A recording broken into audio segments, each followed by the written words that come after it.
Tavuk git hırsızlık yap bakayım. Çal bakayım, ekmeklerini çal. Kedinin ekmeğini çal. Al korkma, ben arkandayım al. Al kaç çabuk. Al kaç. Aferin kız.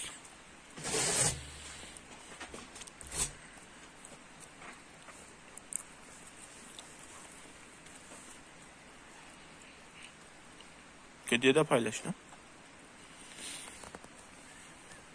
Cücüm.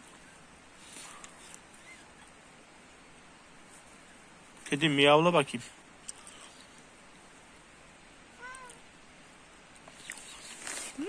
Aha.